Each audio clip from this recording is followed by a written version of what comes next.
would you do? I wish that transition would actually work like it's supposed to work instead of what just happened there.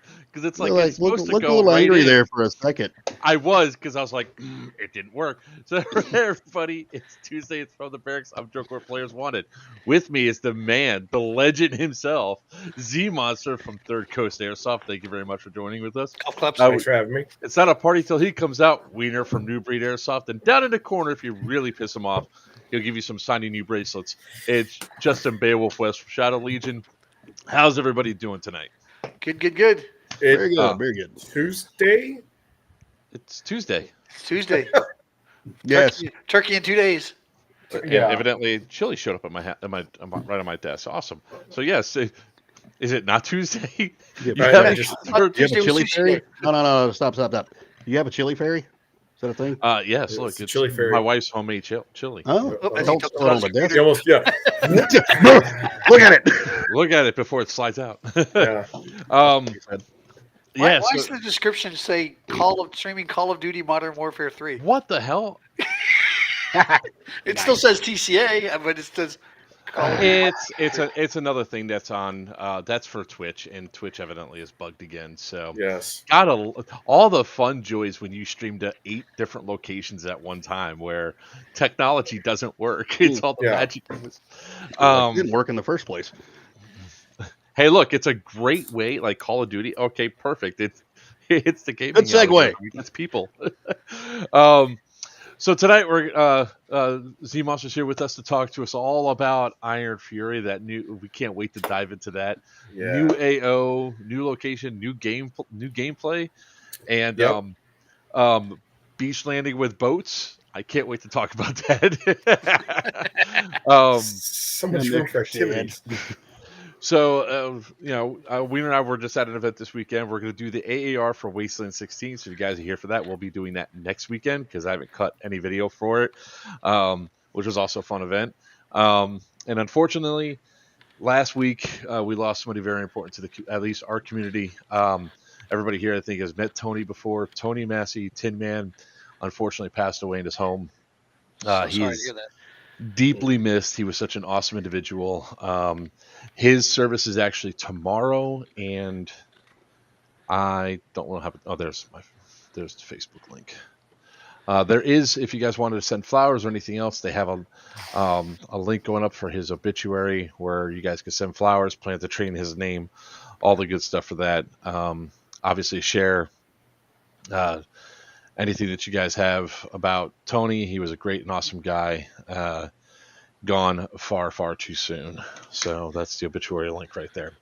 All right. We're going to be doing like a dedicated stream to him real soon.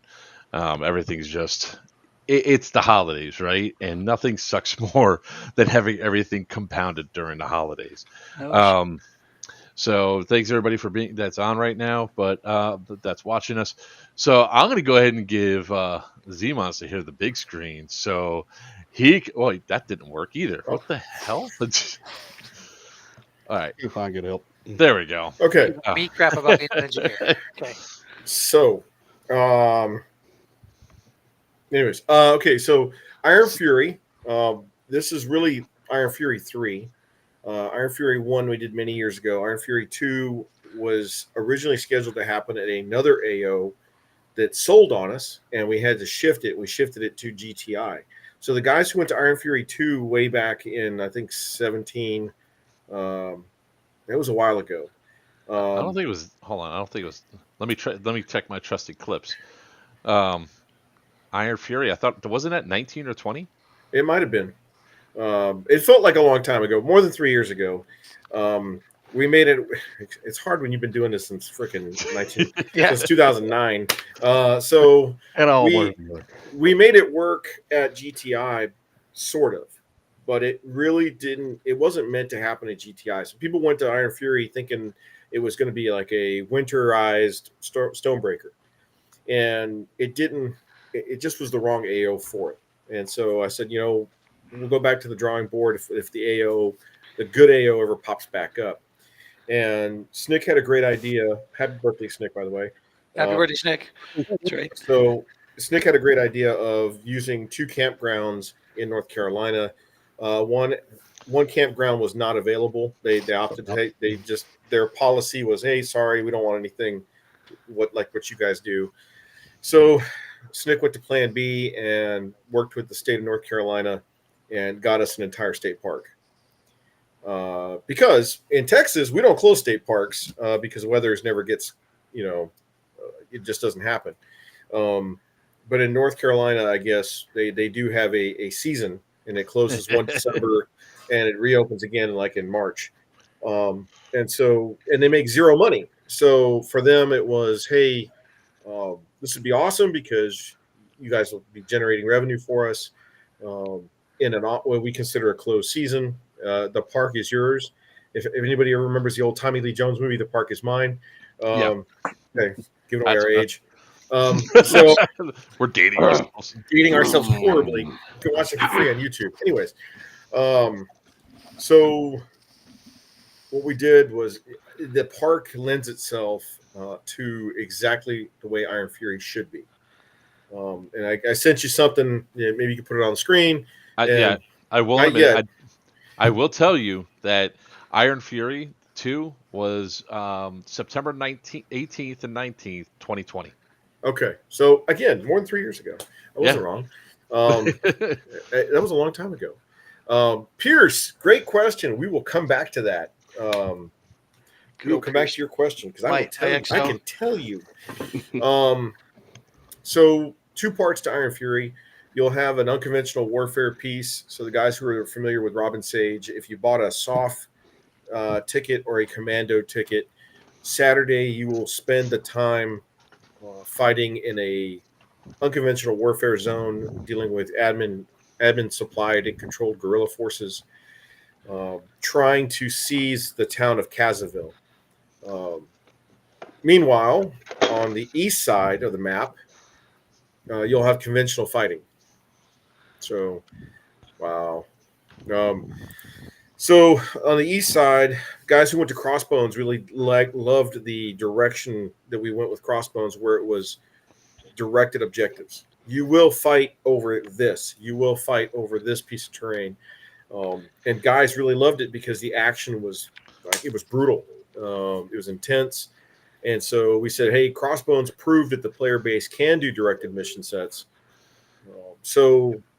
Okay. I'm so mad I missed that one too.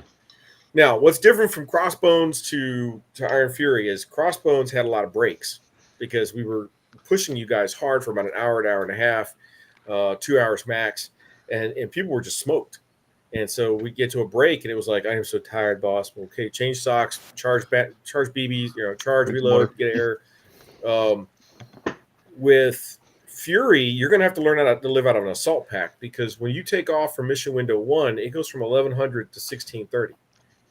So that's a long phase 1. What's the matter, Joker? Guys got real big. That's because he's fat and old. Now hold on. Some of the questions we had were, oh shit, do I have to hump everything in my assault pack? The answer is no. You're going to need to take with you BBs, frags, snackage, cold weather stuff so you can put it on or take it off. Maybe a fresh pair of socks. Because you're going to be out for the first mission set for about 5.5 hours. And you're going to fight at least two to three big battles. Okay. Then you get to go back to the life support area, the LSA, the campground parking lot, whatever you want to call it. And you get back there and you got about a 2-hour break to get back out from mission windows 3 and 4. And mission window 3 and 4 start in 1900 and go all the way to 2300. And so guys who remember, it's an Iron series, so that should be a key word like Iron Dagger. Iron Fury is going to push you a little bit to get in the fight, stay in the fight, stay forward. Take that jet boil in your assault pack, make that coffee forward. Maybe pull security in a trench line that you don't have to dig. Do a hasty defense until it's time to go on the offense. And then because Hibernia is surrounded on 3 sides by water, we've rented a fleet of boats that we can put in 70 players at a stretch. So 7 boats carrying 11 players per. I could put 77 players in on one-way trip. I know that was like one of the first questions that we had because we were talking about it last week, especially Beowulf. He goes, I have access to a pontoon boat. And I was like, could you just imagine? Now, working with our insurance, we have to provide the boats. So don't bring your own boat. It's not BYOB. So we've already rented the boats. Again, off-season, North Carolina. Uh-oh. Uh-oh. His insurance said, no, stop talking about that. I actually have. Oh, you back? He's Right. he's buffering right now. I'm buffering. Okay. There it is. Too much insurance talk. So the insurance piece was, hey, you can't let players bring their own boats. You have to bring your own boat. So we've rented a fleet of boats. The Bentley pontoon boats, right? Yeah, pontoon boats. The So Bentley we'll boats. we'll put you guys in over the beach and whatnot. I have a feeling that Wiener will be MIA during phase 3. No. Wow. Thanks. Who was that? That was Pierce. Pierce. That's your XO. You're fired. Yeah. Bodyguard. And enhance. You're supposed to be carrying me around. Enhance. So the good news is with an AO that's 1.7 by 1.5 kilometers, it's a big maneuver box. And we've basically turned the park into a military operations area. So when you guys look at the map and you start seeing the airfield and the government center and Two Finger, and you start seeing these place names, there you go. That was the hint. I took it. Yeah. So when you start seeing these place names, they actually match up to, you're gonna be like, oh wow. If you go to our Discord, you can actually pull down the Google Earth file that has even more place names. So we've got a Discord. We've had it for a long time. People don't realize that, but you can pull more intelligence off of for this. So interesting to note, Saturday in the blue outlined area, that's the unconventional warfare zone. You'll have 2 guerrilla groups that are staff led, and you'll have 13th SOF from Western working with one guerrilla group. You'll have commandos working with the other guerrilla group, and it's all about seizing Casaville, the city that's down at the very tip, the southern tip of the Cazo province. They're fighting out of their aid bags.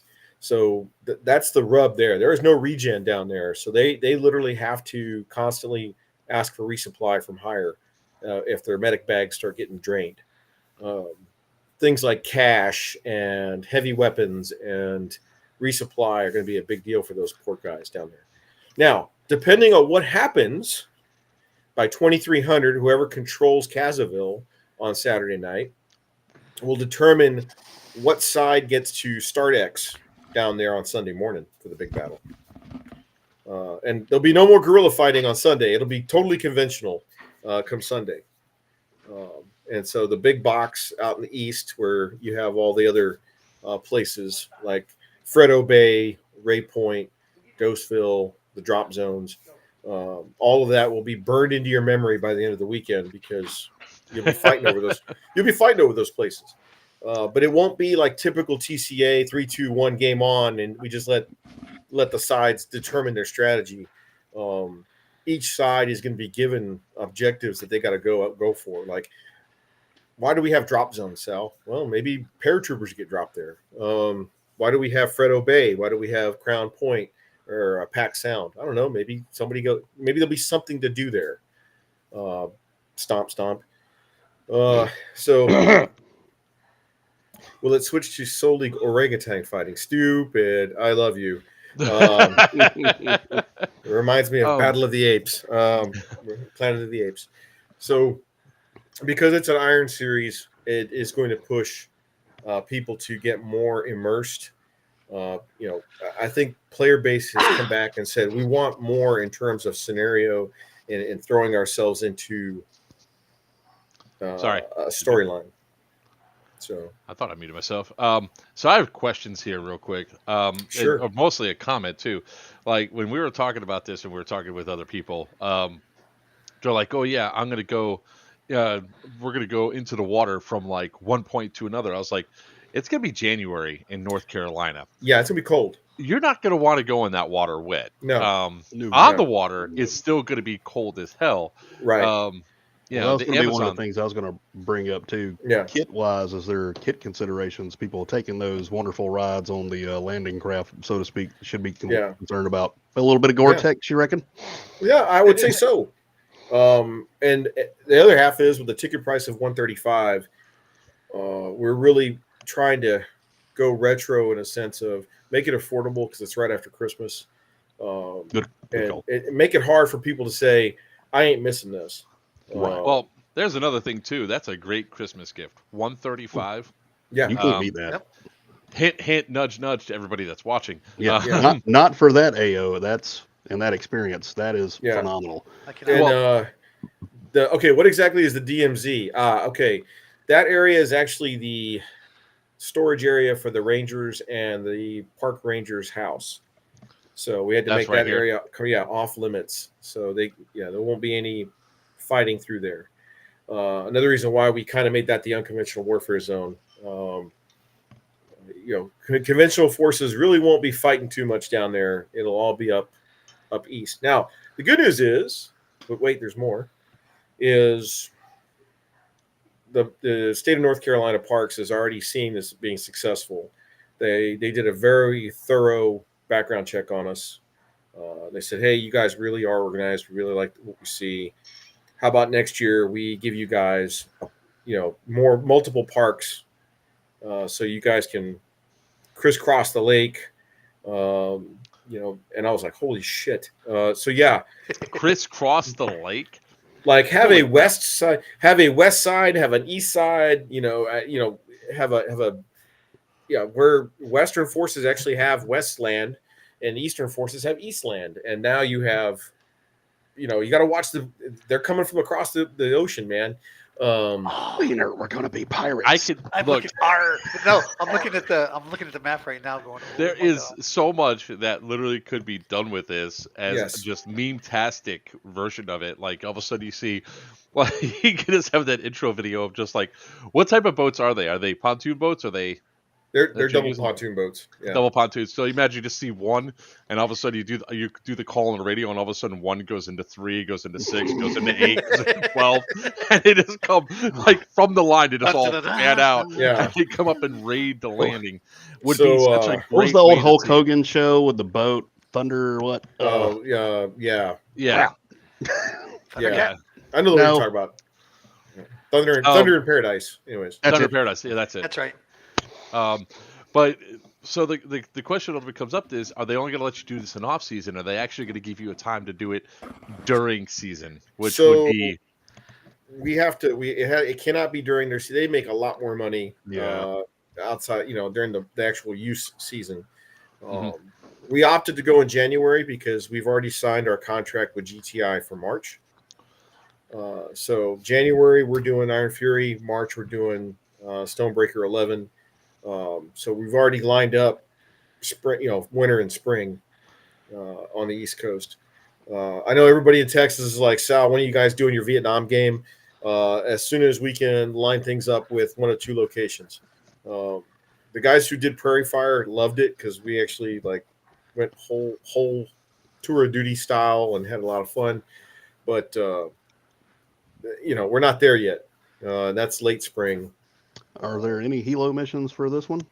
So originally, the North Carolina guys were like, "You're bringing the helo, right?" And we're like, So the answer right now is but well, the answer is we weren't planning on it, so we didn't line them up. The other half is weather in January is always a issue. Dice roll and stuff. I don't want to put the money towards it, and then the ticket price would go up because the helo's not cheap. And so maybe next time, we're really focused on trying to get a Huey for Stonebreaker. So we're trying to save that one for March. Well, the other question boils down to is if the weather is cold, is there icing conditions and everything else? I mean, how safe is that area going to be? Yeah, you'd be surprised how finicky helicopters are. I'm not. That's why I said it that way. It doesn't have to be frozen conditions. If it's below 50 degrees, you've got a problem. If it's warmer than 85 degrees, you got problems. Because you've got fuel issues and weight and all that jazz. And it's stupid. And in November, you're doing Iron Dagger. I know. That doesn't mean we're not doing an Iron Dagger in 25. GTI has asked us to come back in September. The problem is Guardian Center wants us to stay in December. So with that in mind, if Guardian Center says, hey, we want you back in December all the time from here on out, then we've got to move Iron Dagger to September because it's not right to go, hey, I just asked you for 185 in November. Give me 255 in December. What's going to end up happening is you're not going to get the 255. Exactly. Yeah. So, one, we didn't feel right doing it. Two, the staff couldn't. There's no way. The staff couldn't belch that kind of cash twice and time off from their day jobs. And so we just said, you know what? We're going to go ahead and push. And the insurance thing. Insurance has changed. Again? I think me and you were talking about this before, Wiener, where the requirements that they were giving us were rather interesting. Do you do this? Do you do this? Do you do this? And we're like, no, we don't. It's like they're all getting together and talking now. Well, yes. I think what I think a more important thing is happening is that a lot of people have been insured that probably shouldn't have been insured, and they're doing stupid stuff. And I'm trying to keep it clean, right? Or they're using the wrong kind of insurance. Yep. Oh yeah. In the end, we were like, our requirement was you have to give the players 6 hours of rest because God forbid they fall asleep on the road on Sunday and get killed or kill somebody else, because then you're liable. It's like having a house party, getting somebody drunk, and then they drive home and kill somebody. The party host was the ultimate responsibility. It's where that liability comes in. Yes, liability is real. Negligence. Yes. So we asked the question. Okay, well, all right. So you're telling me we can't do Iron Dagger yet? And they said, well, you can. You just have to pay a lot more. And we said, no. Let's just keep with what we got, and we'll give players 6 hours of solid rest. I know the staff was like, thank you. Hey, Iron Dagger, man, wipes us out. Everybody's like, players get wiped out, but it's whether the players play or not, we have to have staff on the field. And so to do a continuous 24.5 hour, keep that thing going. Yeah.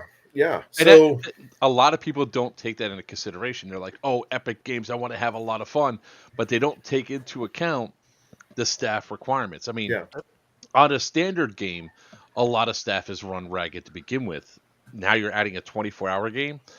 That means either A, your staff's going to get really, really overburdened really quick with a lot of stuff they have to do, or you have two sets of staff, which increase cost. Yes. Right? And then who's on what one and all that other stuff. And we have a rest plan for the staff, but you look around and all of a sudden, Colonel Mendoza is on the Jazz. I'm on the Jazz. Dave Martin's on the, say, hey, man, you should be asleep right now. Yeah, but shit's happening, and I can't miss it. And you're like, oh, yeah, God. Exactly. And I look over at Coach, and Coach is like, I've got a plan for 2 o'clock in the morning. And you're like, oh, Jesus. So yeah, we, I think Iron Dagger, we may come back to it in 25, but it would be probably September. My main issue is the lack of night play. Okay, so stupid. I love your comment. Not Iron Dagger. Serious Viking. The sun goes down at 5:30 p.m. Okay, Phase 2 starts at 1800 and goes to 2200, and that's full darkness. We're talking like 40% of loom at best. Mm-hmm. So yeah, you're going to have a long night round for Viking. For Fury.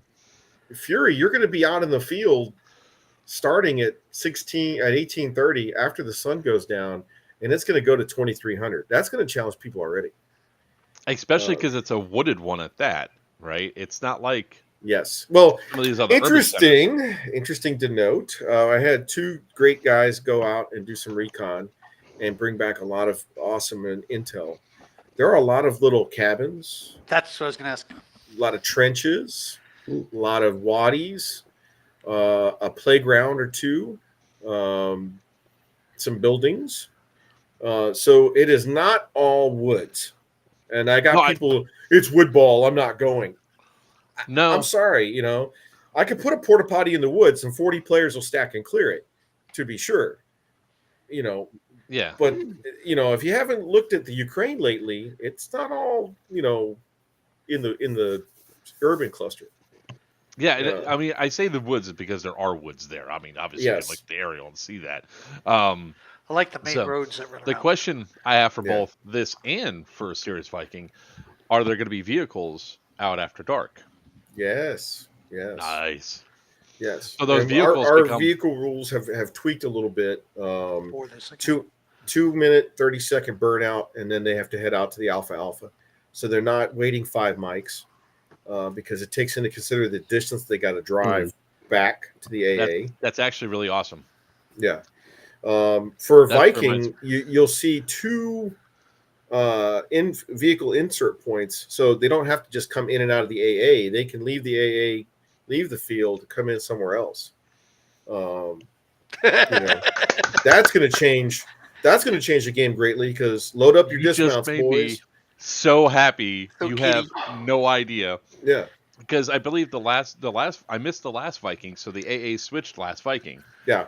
So now we're back into the position I was at before, and if the AA is in the same spot, you have essentially 3 directions to go. You either go up through Nicole, and if DEO is there again, like the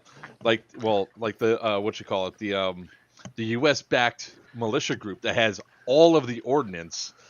Your vehicle's getting taken out before you get past the bunker. Right. Before you even get to that RMAG, your vehicle's dead. You're here, stupid. Exactly. And then you have the straight out way, which goes right towards the other AA, and then you have the other one that goes all the way around the backside to the I've tunnels. never wanted somebody to get a flat now I love the so fact bad that in my life. So go they have up to and rook around. stuff in. So now you can go, if you're Eastern, you can go. Oh no! Let me see if I can send you something. If you're Eastern, you can actually go south and around. Let me find you a good one here. Oh, fly in for him! Come on, or move back. Fly in for him, man. Antonio. We got spear guns. Guns for you to use. Yeah, I feel bad for players that are flying because we're trying not to. It's not as easy as people make it out to be because the TSA is not exactly a uniform standards. As somebody who's flown several times recently, as long as you're not bringing something that uses HPA, it's a lot easier to travel. Yeah. Right. So, and it also comes down to your BBs. Just don't travel with your BBs have to be checked. Your BBs have to be checked. Your batteries have to go onto the plane in one of the silver pouches. burn bags. Yeah. And then the rest of the stuff can go inside of your check in the bag.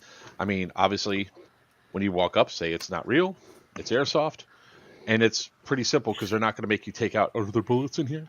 So it's not hard, but certain states like New York, if you're going out of JFK, hey Joe, that might be a problem. Yeah, they're not allowed the 5 boroughs. So I sent you the map. Okay. Anyways, so the ability for Eastern to go south and go. I haven't received it yet. It's in your Facebook, your Book of Face. Book of Face. Can you? You go south and you leave the field, go into the underpass. Send it again south and it come through. I just have the one from Iron Fury. Okay. I'm still imagining Joker's 3-day bag is a backpack full of ravioli cans. I don't like ravioli, man. I really don't. Chef Boyardee, especially. No. He's going to have his wife pre-make his meals. Man, dude, he's got some scar tissue. I'm not even going to ask. Yeah, that was a whole facial reaction. I mean, yeah, I know. That scar tissue you can't buy. You have to experience. What happened to you? Got it that time. Thank you. Okay.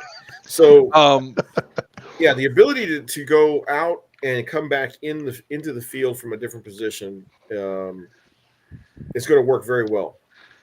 Scroll all the way down to the purple. So yeah, you'll leave that checkpoint and you'll go under the underpass and you'll come back in at the southwest corner of the map. So a question for that, because at least the last event that I was at, gun trucks could still transport a small group. Yes. Are they going to be giving us problems if we're transporting people in the back of the truck? No, you're Okay, there's only one vehicle type now. Yeah, it's a truck. No, I'm talking about the local area, like the local PD. You're not going to the main road. You're actually still in the facility. Yeah. If you look, you're still in the facility. Yeah, that's still a facility parking lot there. Yeah, you're away from the roadway. Yeah, if you scroll back down real quick, and I'll show you why. I'll tell you why. You're still on the facility. We're not using the subway station. So instead of coming back in at building S5, we got the tunnel though. We still got the tunnel, which is good. You go underneath the underpass and pop back in, right there at purple checkpoint, and then you're back in the field. Now you could continue north on that road once you come back in, and you could try to come in by building 1 and 2. You can come through the FEMA trailers. You could push it as far north as Twix or Skittles. And then take a look at Western. Western can leave their AA, go north, go around the horn, and come back in up by Megan on Mount Graves. So that's Now the tyranny of distance, right? It's going to take you off the field, and you got to do the speed limit to go around and back in. But if we had, I did not mind the battles that we had. Over at any point in time for Serious Viking. The only time I had an issue was I kept being ordered to go to where Megan is now, or where Nicole was. Right. And I was like, we are not effective there. They have too much ordnance. We're getting taken out. I'm not going that way. I refuse. I'm not going to go up there to get blown up and wait 5 minutes. There's more. Because it is a private property and it is training airspace, and what you've missed lately is both sides have armed UAS. I saw that and I was like, so I did see those. I mean, I didn't miss that because I was like, that's cool. Yeah. Crap. And it literally became an arms race. Both sides. Yeah. Eastern was the first to do it, and they did it at Bone Crusher. And everybody and their mother went nuts. They're like, "Oh my god!" And Eastern probably, it's just amazing watching those guys go full ham on this. And they have a fleet of UAS that are armed. They're dropping ordnance left and right. Now Western's in on it. Now it's a race to buy thermal cameras, and I mean it's almost Syria and Ukraine level. So I have to break out mine because I have a drone as well that I've had for a while. It's actually not a cheap drone either, and I now have to get that camera up and working because I can only imagine somebody being in the back seat of the truck as we're driving around. Wait, to the left, to the left, to the left. Yeah. One side, I won't say which side, has a multiple ordnance carriage underneath it, so it can drop multiple bombs before it has to come back to the landing pad. Look, I'm just wondering. That sounds like some Eastern shit. I'm not going to lie. That is going to sound like some Eastern shit, but that's not what I'm laughing at. I'm just waiting for the day when all of a sudden we take that we take this hobby of ours too far, and all of a sudden there's the. Oh, but wait, there's more. Taggin will be there with their new Dominus mortar system. They brought the original came out with HPA. I saw that. Yeah, he's bringing a variety of items to demonstrate. We were pretty damn accurate with the HPA mortar system. I remember that one. Yep. Yeah, I mean, it got the fire missions weren't coming in fast enough, so we had the staff call in fire missions on fellow staff just to see how close we could get it. And within 10 feet of 10 which feet of side is going to have the mortar truck first? So about that, it will be some missions will be serviced by fire markers. Some missions will be serviced by the mortar system. So you may not need a black suit near you to have something go bang. So we're going to alternate. The admins are going to control the mortar pit. I'm going to have to refit my helmet. we'll be hanging rounds. You got to put the liner back in. Or new padding. It's just one of these things that our hobby is now has now expanded to the point where we're talking about this aspect of gameplay. And so it's funny because, you know, in the gaming sphere, when I stream on gaming and all that, they start talking to me, it was like, oh, I'm not going to be on tonight, guys, until later because I have a stream. I got to talk about the game that we're doing. I was talking about Iron Fury, and I was like, and they go, man, it's that serious? I was like, yeah, man. I was like, I got to find out if they're going to have helo missions or not. He goes, helos? You mean helicopters? I was like, oh, yeah, helicopters. They go, they have helicopters like this one? We're using boats and doing beach landings, man. Yeah. I can't tell you how excited I'm for this. And they're like, you're not normal. And I was like, not at all. I'm calling it now. 2026 first TCA game with a Tesla robot that's armed. By the way, not there yet, but that dog come running out. The tactical dog. Oh yeah, little tink dog. Boston Dynamics. Yeah. I will shit an entire brick if one of those things come running at me. I could deal with a real dog wearing like a contact to come out anyway. I see a robot dog coming, I'm like, nope. So we've had some agencies contact us and go, we want to observe Iron Fury because it's amateurs playing war with a structure, and there's somewhere in the world that there's some of that going on right now, and so it'd be great to come and observe that. And so we're excited to have their interest to come out and see how things are working, especially when they find out we're veteran owned and that's cool. That's awesome.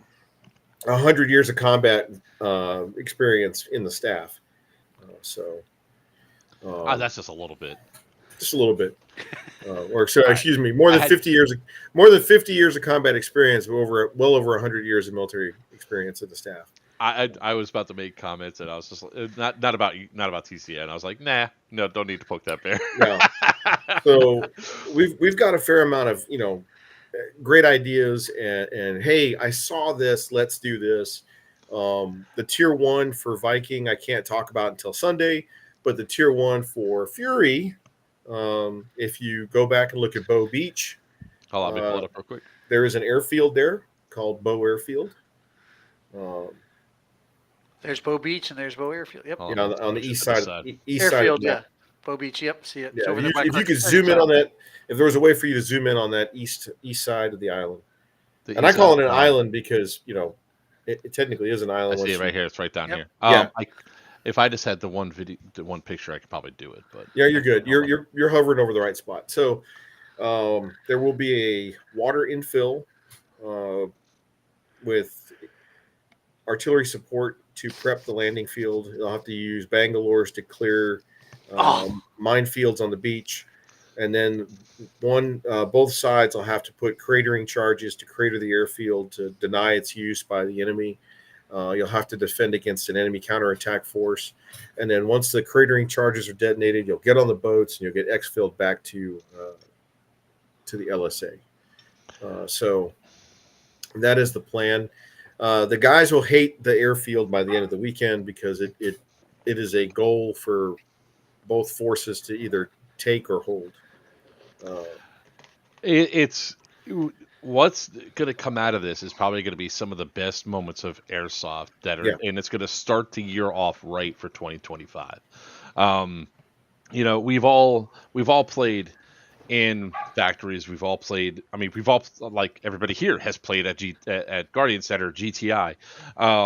You just brought up Park that has something that I haven't heard of. Now, I'm not saying that you guys are the first points to do it. I just never heard of it being done. And not here, stateside. No, I just haven't heard of it. Now, I'm probably going to be corrected later on where somebody's going to say, well, this company did this there. I was like, okay, cool. I'm not aware of it. But that scale? I mean, my goal is to get... It doesn't even matter about scale. Yeah. It's just a matter of what you're producing and what you're bringing out for only $135 per player. It literally is one of those things of, guys, I mean, this is an event that you just can't miss. If you're looking at Christmas or like, hey, my birthday's December 10th, for example. If you have people that have birthdays in December, don't screw over the December babies. They need birthday gifts too instead of Christmas gifts. Not talking for in the yard again. Not talking from personal experience or anything, but 135, it's a great gift. Even if you're planning on going, it's like grab your buddy and be like, "Hey, I'm getting your ticket. Merry Christmas. Yeah. Let's go to this." Because this right here I'm pissed I had to miss Six Flags, right? Oh, this dude. is another. Wow. Don't. It's a sore subject, bro. It's a sore subject. Listen, while you all were screwing around. Wasn't there a mall game you missed too? No, that mall game. Brickland Siege. Brickland Siege. You shut the fuck up. So much hate. Well, that one. So what he's talking about there is that there was when Lion Claws had Rickland Siege 1, they sold out, so they did the next week was Reichland Siege 2. Oh yeah, and they had to cancel Reichland Siege 2. Guess what ticket I had? From 2, and I didn't get a place to play. Yeah, one was awesome. A good time. So the other thing that I forgot to mention that one of the guys hit me up is, you know how Eastern had Recondo? They started their own little specialty unit inside the formation, right? And they really wanted to be like LURS, high-speed reconnaissance, MAC-V SOG level stuff. And it took on a life of its own. And they said, Sal, it'd be awesome if you guys could write a scenario where the LURS guys have a mission set. And I said, okay, well, it's cool that Eastern has a force. Let's see what Western has. And Western had something similar called the SNOT, the Sniper Observation Teams. But it wasn't like formalized. So we formally made the Advanced Surveillance Group, ASG. And these total number of players is about 24 players total. They get to SP an hour early to go set the zone. They're going to go set the zone starting at 10 o'clock because the main event starts at 11. These guys get to walk in. By the way, thank you.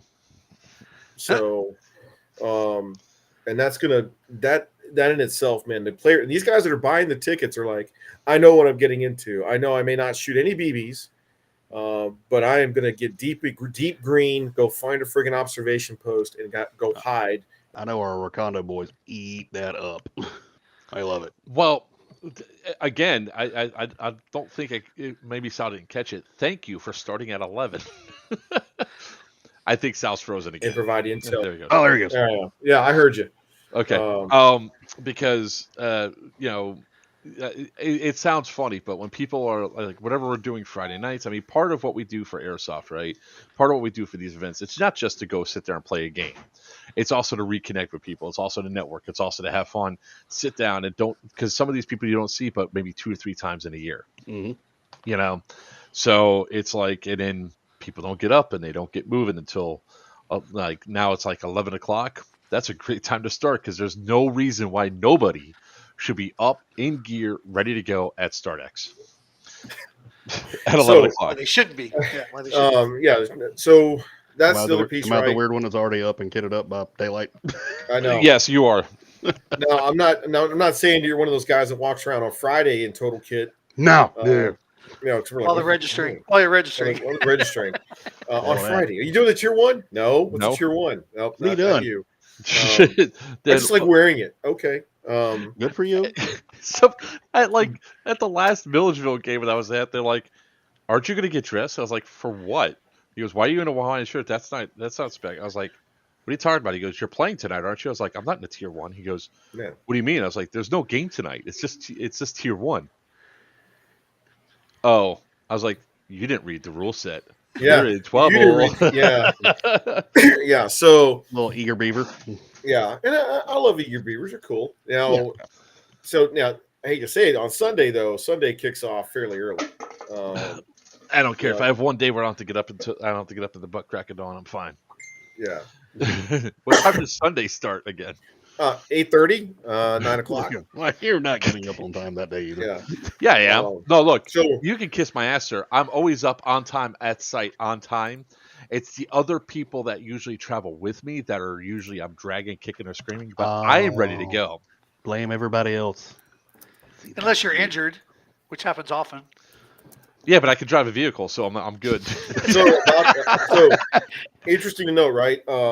I'm looking right now. Let me see how many vehicle slots are available because they better get that green truck in there. there's 5 left for Fury on Western, and for Eastern, might have gone right past it.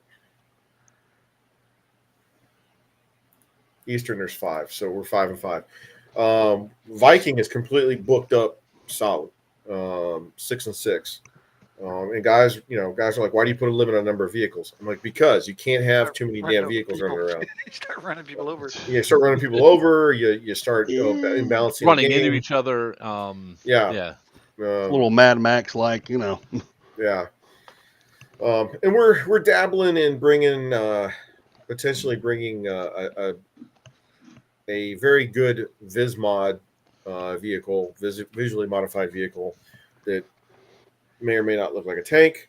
So I take it you saw that Facebook Marketplace post too for the 2? Yeah, $250,000 for 2 Chieftain tanks. Guys, I'm telling you right now, that's a fucking ripoff. Don't do it. Don't do it. Don't do it. I owned on behalf of the taxpayers 40 of those things. They suck. That somebody else paid for them. The taxpayers. I love that post because it's got 5 engines, 5 transmissions. One works, one doesn't. You have to have an industrial crane to lift that shit. You got to have the specialty tools because it's English, it's British, so it's not exactly a certain spanner wrench you need to get the damn. Anyways, it's not in freedom units. Okay, yeah. You thought you had scar tissue from Chef RD. I'm so glad I don't have to do maintenance Monday anymore, and I don't have to get my ass chewed out about broken shit. Yeah, not fun. Now, don't get me wrong; those tanks are kick ass. I'm sure the guys at Drive Tanks out here in San Antonio are probably going to buy them because they own a fleet of armored vehicles out there that you can drive on the weekends and shoot and all that shit. So they'll probably buy them. There's a place in Georgia that does that too. In Florida. Yeah, we have one in Florida too, down by where I live in Melbourne. Yeah. Now the hard part is if they were, or the I guess the hard part. Yeah, it is the hard part. They have metal track. That's a problem because you can't drive that metal track on roads. You'll tear the roads apart. U.S. vehicles, we have rubber track pads. It's cool. We don't tear the roads up. We're nice like that. Yeah, we're nice like that. But English, they don't care. The Brits, they don't care. So yeah, the first thing I looked at the Chieftain tank, I was like, oh, there's no track pads on. There's no rubber on those tracks. That's a problem. I can just imagine the transport on that for a civilian, how much that's going to cost. Like if you're going to take that to an event, that's like a place where you have some place like Guardian Center or GTI, and you have these inside of your arsenal that you can then roll out. Yeah. Hey, Beowulf, you're right. I'm going to park this here. I'll get it. Put a tarp on it. It's out of the way. It's out of the way. Don't worry about that. Yeah. So put that over there next to the Bearcats you don't use. Yeah. Everything is sounding. There's been a smile on my face since we started talking about this, and I had to run a haunted house for essentially 2 months, and I felt like I was gone for 2 years. So all of a sudden, when we're back, we're starting to talk about it, and then all of a sudden, Wiener and Beowulf were like, "By the way, did you see what's the details for Iron Fury?" And I was like, "No, what are we going back to GTI?" They go, "No, here's what it is," and I was like, "I need to talk to Sal." Yeah. I was like, "Let him pull you, Sal." What number is this? For like 2 months. So yeah, we and this is Snick is 100% responsible for getting this AO. Thank you, Snick. And good job, Snick. I cannot give him enough credit just because he made me a believer. He's like, I think we can do this. Let me go get the AO. I said, okay, great. And one AO after the other kept bowling out. And then finally he said, fuck it. I'm going to go to the Parks Department in North Carolina and see what happens. Holy shit, here we are. And they did a thorough background check on us. They looked at all our social media. They called all our references. Nice. I mean, they were like, we want to work with you and only you. So tell your friends not to call us. Just the fact they were positive and already are wanting to expand for you, that is insane. That's cool. Yeah. Well, the Park Service in particular, I mean, they're not funded to the highest degree. So if they are losing if they can get somebody like Third Coast in there in the off season to get this stuff done and generate revenue for a park that's not going to be used for 4 months. Yeah, they're definitely going to do that. Oh, shoot, yeah. And now our original plan was to look at a Boy Scout camp, a Christian campground, someplace that Please somebody make some Crystal Lake references. Yes. I can just see Mark running around with a hockey mask. don't. Wiener's one of the camp counselors in shorty shorts. So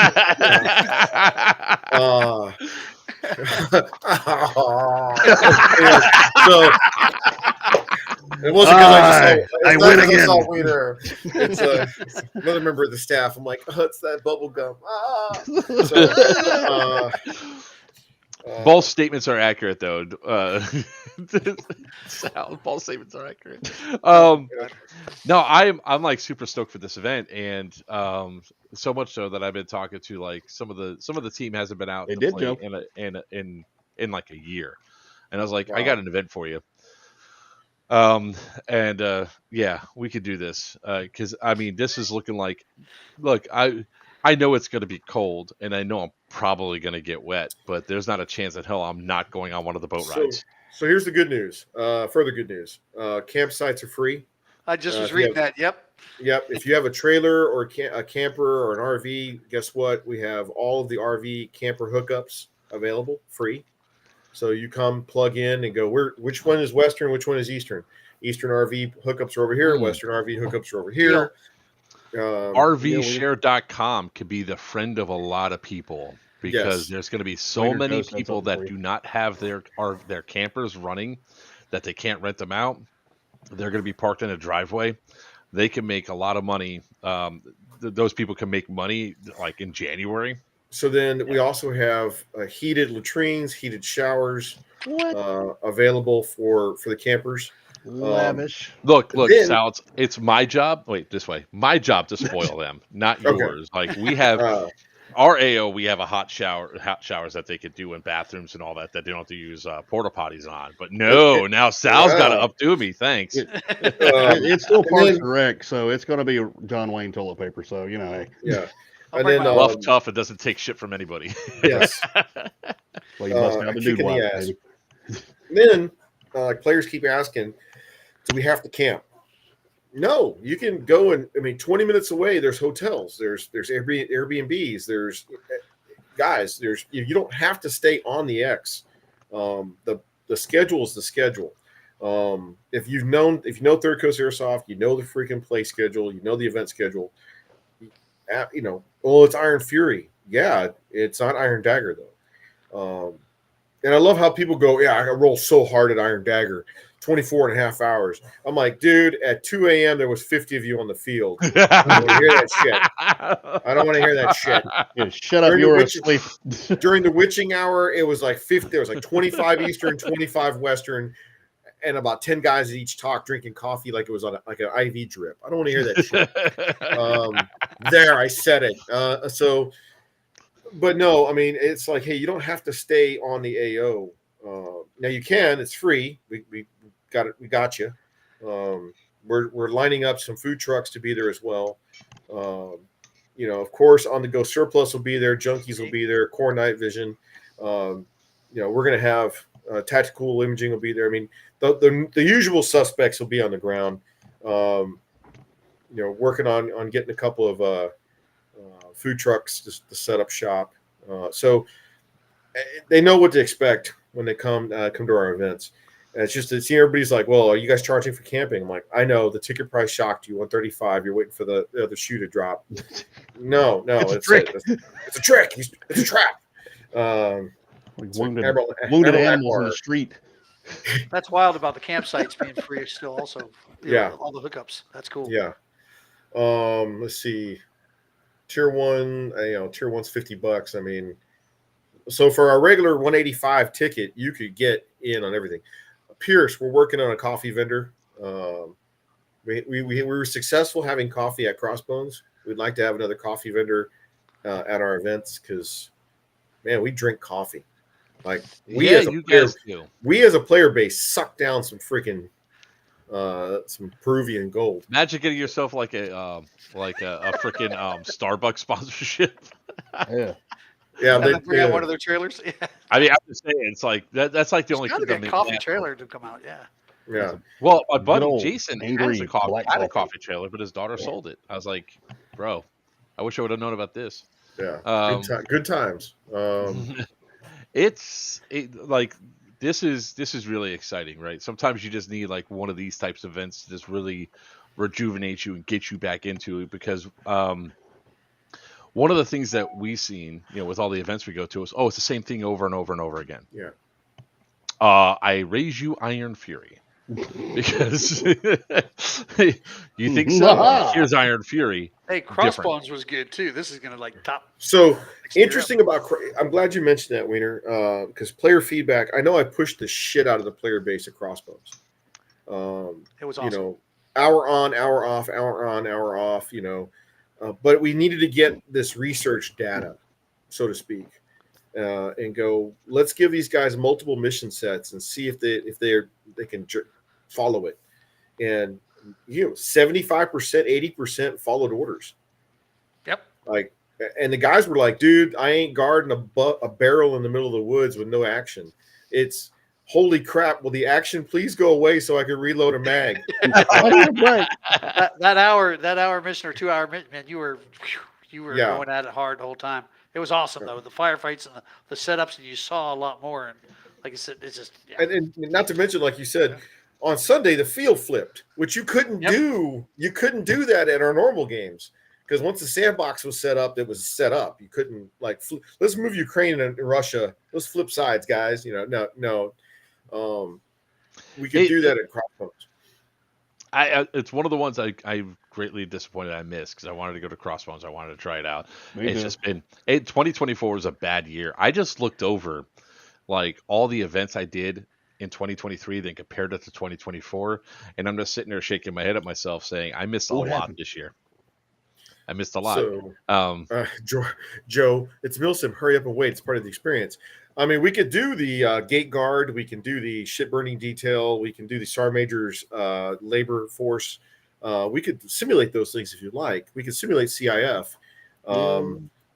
but you would never want to be near us again. So there's some people that like that experience. I don't know who, but there's people that like just sitting there guarding stuff. But it's one of the things where people go up and go, why are you only going to, like, say, Third Coast Airsoft games or Lions Call games and all that? It's like, because look, as much as I love the experience that is being put on by a lot of other hosts, I'm there to play a game. I'm there to have fun.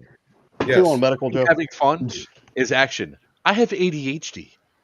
I do not like sitting still guarding something for more than 10 minutes. I get bored incredibly easily. I want to go be a chaos goblin. You don't say. And you don't like it. I've never noticed. Nope, not at all. Never. Wolf's like, no, not at all. Yeah. No. Joker, go. Whatever. Just go. Joker can watch Jello getting ready to be eaten. He can watch it solidify. No. No, not at all. Not at all. No. Like, whatever. Just go. Tell me what you're doing. Yeah. What else? Like watching grass grow. Wait. No, he was like this. He goes, he could be macro in the orders he gives me. Joker, I need Lydia taken. I need this taken. If you could go from that. All right, all that's done. It's been 10 minutes. I had a lot of Dr. Pepper. What can I say? All right, have fun. So now, guys, what I loved about Crossbones was we had a brand new Eastern commander, Jack Branch. This dude worked his way up. It was a crunchy and chaos company. Then he was a squad leader. Then he was a platoon leader. Then he was a company commander. And then he's like, you know what? Let me be a battle captain. Hey, now I want to. Can I take a shot at this and command the force? I'm like, hell yeah, why not? Let's do it. Colonel Mendoza was like, hey, Sal, I think we found another Imperial 6. Wasn't Kent was like, I'm kind of tired, boss. So Kent stepped back. He stepped up, and Kent did a great job. Kent and Wendell did a great job creating the command group for Eastern. Freddie started it, got it, chumming in the right direction, and then Kent and Wendell brought it over the line. And then Jack is coming in. He's all about powering down, the authority, powering down the guidance. Like, I'm giving you my vision, go execute. And people fucking go for it. Yep.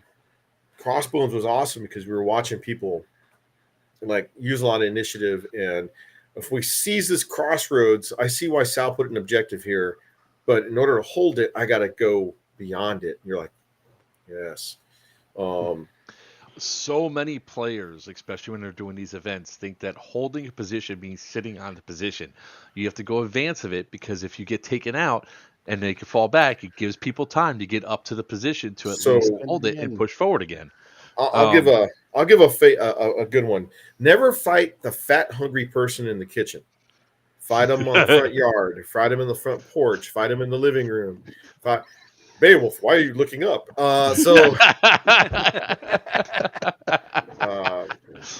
So yeah, I think that guys were starting to like apply that. And then at the end of the round, you go, and guys were asking me, Western, what's the points? And I went, what do you mean? Like, how many objectives did you hold? And they're like, oh, well, we kept our bridge from getting destroyed, and we held 1. So the score is 2-3, guys. You didn't win this battle. You didn't win the battle. You know. And Mammoth, I'm not wrestling you in the kitchen either. Yeah. Last time that happened, somebody had a broken toe. And so the next phase, the score was tied 2-2, and I said, that's a tactical draw. You know, there's nobody won the next fight. So it was more like a series of battles in a campaign. Which guys were like, I see you guys don't do this normally. I'm like, yeah, we do. You guys just don't see it. You guys focus on the point totals, not on the total on like Objective Lola, 1,400 points to 1,400 points. Wow, that fucker changed constantly. Back and forth, yep. You know, Objective Megan, 0 Western, 3,600 Eastern. Well, that was clearly you guys took that one and kept going. You know, normally you can see the points, but some people just focus on the total. You know, versus, well, shit, where are we at on the terrain? Well, you know, not looking at the overhead view. Yeah, not looking at the overhead view. Like each time that, you know, even though a lot of times it's like they say you're not taking any orders. I was like, I take orders. It's just that I'm not going to hold a position. My job is to go up to take the positions, allow your teams to get in position so I can keep moving forward. Because that you backfill behind Joker's shenanigans. Well, there was that one Stonebreaker where Yordi and I came in. We got off the vehicle because we just kept getting taken out over and over and over again. We got so pissed off. So Yordi and I got off the vehicle on foot, just the two of us. We took 4 objectives away from Western on foot. And then it was funny because I go around the corner and there's Sal about to insert an entire like platoon of Western forces. And I go, Yordi, we got to go now. And we ran inside, went all the way up. We took the buildings and we just kept moving. And then Western never went back to check because, it was just 2 guys. How far did they get? They couldn't have gotten far. Sometimes 2 guys can get all the way around. They go, where are you, Eva? Why the hell are you at Eva? Taking objectives. It's our job. Right? Yeah. I was like, that you have to. Motivation and willpower. So I didn't give you those orders. I was like, I saw an opportunity. I took it. Yeah. So the big question people are asking me right now is, what does Stonebreaker 11 look like? And I'm like, well, Stonebreaker 11 is going to look different because people don't realize we've done 15 events at GTI. 15 events, 1-5. So yeah, evolution is a good thing. The day Fish learned how to walk out of the lake and walk on land was awesome. Now, are we going to keep the guerrilla force thing going in Stonebreaker? I don't know. We'll see how it works out in Fury. I think people like that kind of stuff. I think that when you have 24 commandos and 24 SOF doing that with admin-controlled guerrilla forces, that's great. That needs to be out in the hinterlands anyway. And then the main body is going to be clashing over Building 11, clashing over the Jock, clashing over the storage yard, the wooden kill house. There'll be terrain fights where people want to fight. So, and the other important thing that I think a lot of people just don't realize, even though you're in a leadership position, you're going to want to give people some measure of respect. because I mean, if you think about it, we are not in the military. We're airsofters playing. And sometimes you have to identify those players that are going to be, you could go tell them to go out in the middle of the woods, but if there's the jock building right there, what are they here for? So here's my take on that, right? There's 31 flavors of airsoft. You know, Milsim West, AMS, Lion Claws, you know, TCA, LARP, live action role play. Okay. It's various forms of degrees of turning that knob. Too much LARP, not enough, midway. But I tell players all the time, you didn't get dressed up like that for nothing. Okay. If you're going to come kitted out looking like you walked right off the set of Call of Duty, let's give you that Call of Duty experience. There's a reason why people do tier ones. It's, you know, it's in their face. It's a lot of military shit thrown at you. You know, so it makes me laugh when people go, airsoft. Okay, well, I get you. But I tell people all the time, hey guys, don't show up and go, well, I paid this money. Let me run around and do whatever the fuck I want. Those are the guys that get AOs ruined for us. Doesn't matter who hosts the game. True. Doesn't matter who produces the game. I'm talking about the guy who thought it was funny to take a shit at Muscatatuck and film it and then post the video and hashtag MUTC. Okay. Or, you know, go screw up Camp Shelby. It doesn't matter who produced the game there. The idiot player that decided to be that asshole is the one that ruined it for everybody. I'm not talking about those. What I'm really talking about is for leadership to know, all right, you got these groups of 10 guys that are itching it, that you know that they're going to do trigger time. Maybe putting them all the way out in the middle of the woods where nothing's going to be at or there's no real action might be a smarter play to do it. Or you ask them.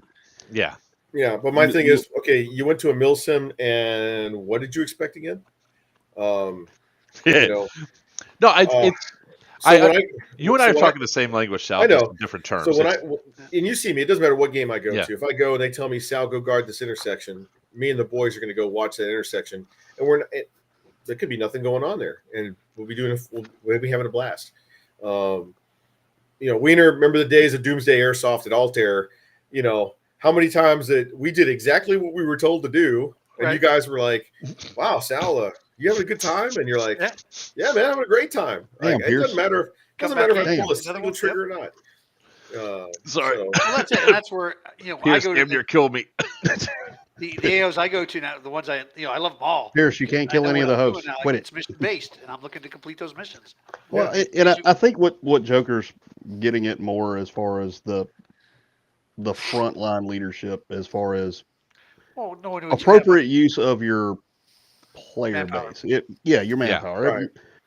Like what I do with him whenever he plays for me on Chaos. Like, right, Joker, go that way. Fuck off.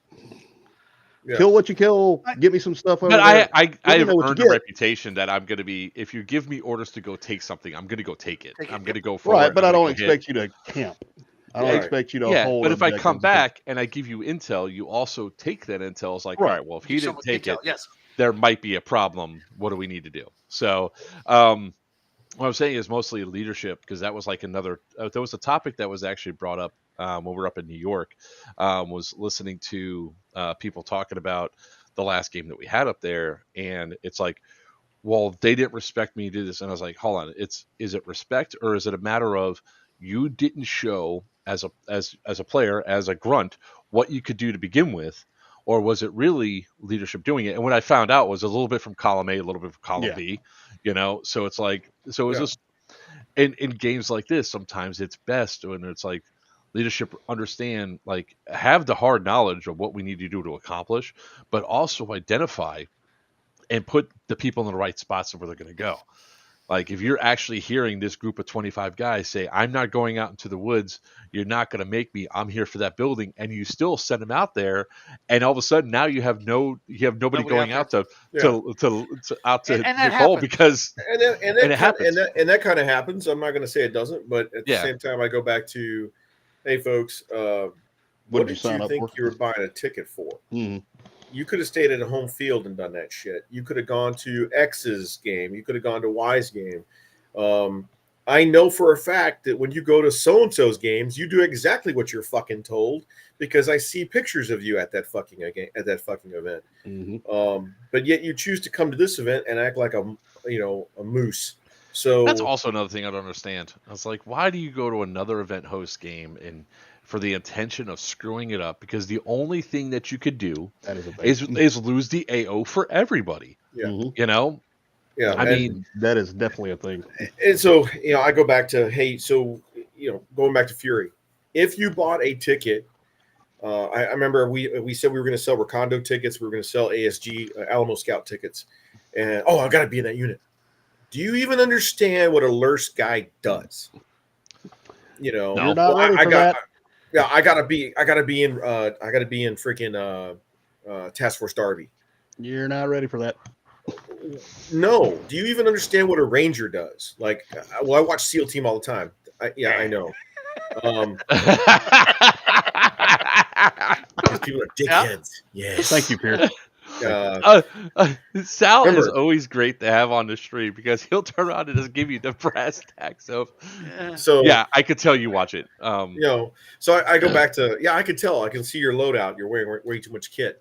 But at the moment we announced that we were going to do, here, I'll send you another good one.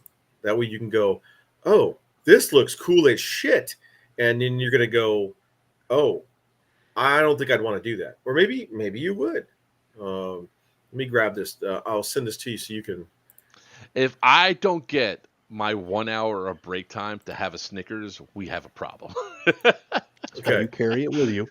All right, so sent you the Guerrilla Forces intel summary, the Special Operations intelligence summary. Man, okay. You didn't say who was leading it, and in my head, do you want me to share it on the screen or not? Yeah, you can share it on the screen. Okay, I was like, this is a lucky thing. I was like, if I didn't say it because we were going back and jumping through, but I was like, if this didn't have Lucky's name if Lucky wasn't running this, there'd be a problem. And of course, look who's the beautiful mug that's right there. Yeah. But again, for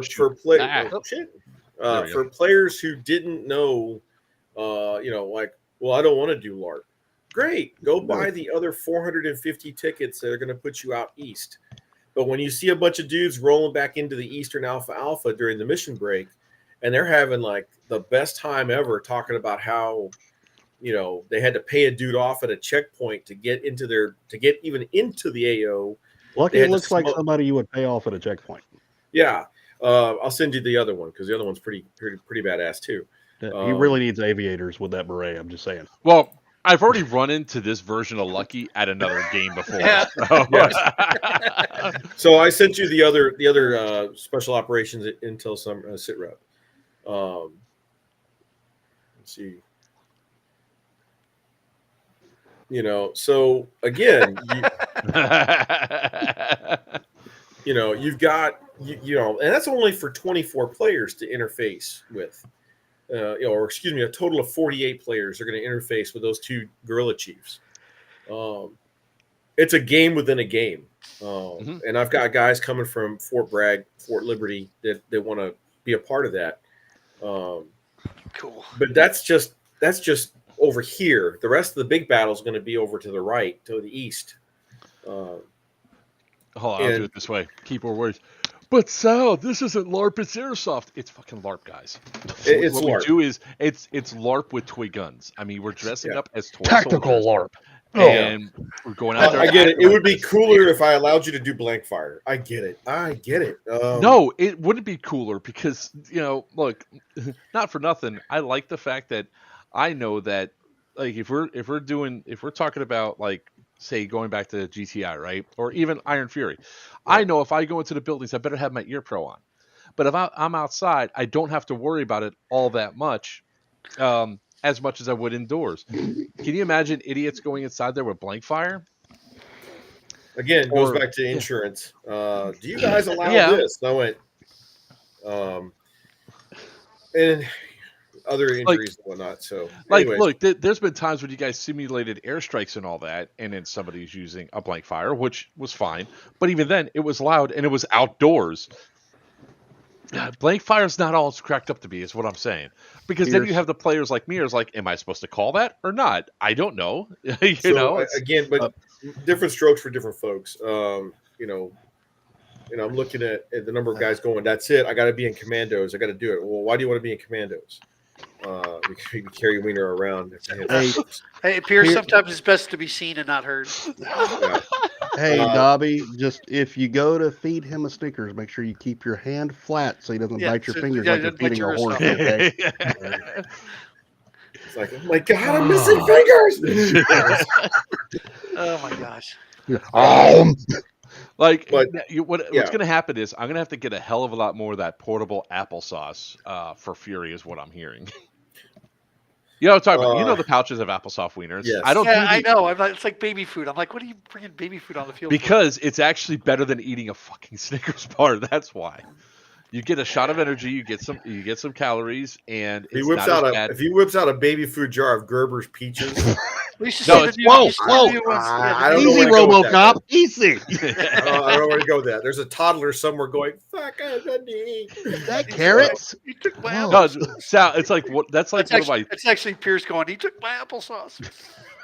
I didn't take his applesauce. We bought our own. But you know those pouches that you take the top off, you just slurp it up? Yes. I bring those things with me all the time. I know. I just love. I just had a memory all the time. That's the first time I see. I just had a memory of a Immokalee wiener where I looked over and this kid was pulling out of his grenade pouches the damn pre-made pudding. Oh yeah. And God, I was like, dude, it's Labor Day. It's Labor Day weekend, and you're eating freaking pudding in 100-degree weather in South Florida. That's got to be coagulated up real good. Like that dude is tough. I was like, see this kid? This is the reason why people don't invade the U.S. because of this guy right here. That's exactly what I feel when I saw those applesauce pouches. Yeah, it's like the Washington's about to cross the Delaware. One of his soldiers is like shaving in the snow in the freezing cold with a straight razor. I'm like, that's the reason why we want our independence, because we got guys like that. I'm looking at this. Those are not gummies. Those were. I have to defend myself real quick, Pierce. I didn't take your gummies. I think my daughter took your gummies. You're gonna blame it on your kid. No, it's the 7-Eleven gummies. They were like 30 years old. Those things were so old too. I was doing a school demo. If you're eating Skittles out of an MRE, they're not any younger. No. True, very true. At least you kind of know what those are. Yeah, it's like M&Ms out of an MRE. You don't know how old Why those are my Skittles gray? Oh, it's fine. It's fine. It's just those gummies tasted when I had those. 10% on the VA disability. Go for it. You're good. You're good. You'll be on that. Look, they're like, you're going to be on disability. We're going to make damn sure you have a reason to be on disability. But no, it's we. I'm going to throw a whole box of them at you. There's like stuff that I can't talk about yet either, what we're planning on, and I'll talk to you about it after hours, Sal. But there's like so much cool stuff that that people come, because we almost have to break out of the mold, right? We almost have to break out of the stuff that we've been doing for like the past 5 years, because airsofts are fickle people. Well, I would tell you that we're lucky. Third Coast is extremely lucky because we have a 70% return rate. We have 70% of our players come back. And, we sat down once, we looked at same names. We just, it was a very scientific and non-scientific study at the same time, because we just looked at the number of people that have come back consistently event to event to event as part of a marketing thing. And about 72% return rate. That's pretty good. Because you figure you lose about 10% of your customer base because people grow up. I know. I don't believe it. What is that? Shit. Yeah, what is that? You have another 10% that just says, fuck this sport, I'm done. Goes out on injury. They walk away from a hobby. And then you've got 2% that doesn't like your product, doesn't care for it. So that puts you at 22%. And then it was like, I want to say they told us that like 7% was other unidentified reasons. And so, the marketing folks came back and said, hey, you guys have a great return rate. Comparing it to like McDonald's or, I was like, wow, these guys actually like broke out it could have been all AI driven, I don't give a shit, but it looked good. Speaking of McDonald's, McRibs are coming back. Ooh. December 3rd. You're trying to Hey, lose dude, weight. I will take my life in my own hands and ask for extra onions. Yes. I can't eat the onions, but Yes.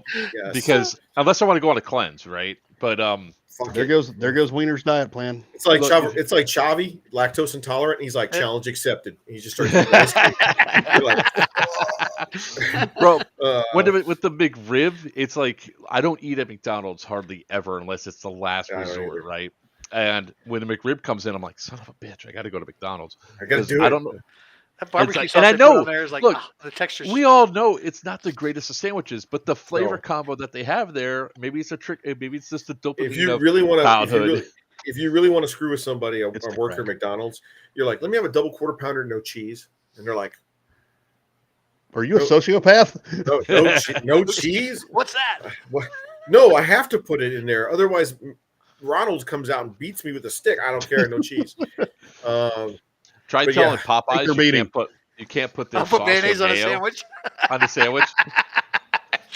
You're the kind of guy that would go to McDonald's and ask for mayonnaise on a sandwich. No. The sandwich, the chicken sandwich at Popeyes comes with a mayonnaise or whatever. Ange doesn't eat any condiments. Now you know damn well that sandwich is the cause of the apocalypse we had with COVID. They wanted to go toe to toe with the Lord's chicken, and next thing you know, we've got a damn epidemic upon us. It's a better sandwich. Anyways. Oh, you okay? He's Go for the one in the Hawaiian shirt. You know, that's it. He's like, that's it. He's like, I can't ever come on here again, man. I don't want to get the by proxy. Yeah. Come outside. There's a bunch of cows. There's a bunch of cows out there going, fucker, you're gonna die. I'll go down to Thompson's. Your damn cows are out again. There's still a farm that's like not even a quarter mile away from me, and it's this big. It's where we actually got the first Great Dane that was in our house. We had him for like 2 days until they saw my wife found it. Wanted to probably say, I found the owners of the Great Dane. He's going back. I was like, that's fine. I had a Dane for 2 days. I'm happy. Yeah. But their cows have gotten out. I have a Dane now. She's great. But I'll send you a saddle for Christmas. Okay. She's not that big. I wish she was one of the big European ones. She's American, so she's smaller. She's still awesome as hell. But the good news is I could get another one when it's time for, like, when 2 dogs leave, I could bring another one in. Yeah, 70-pound work dog that apparently has a thyroid problem. I got to get medicated.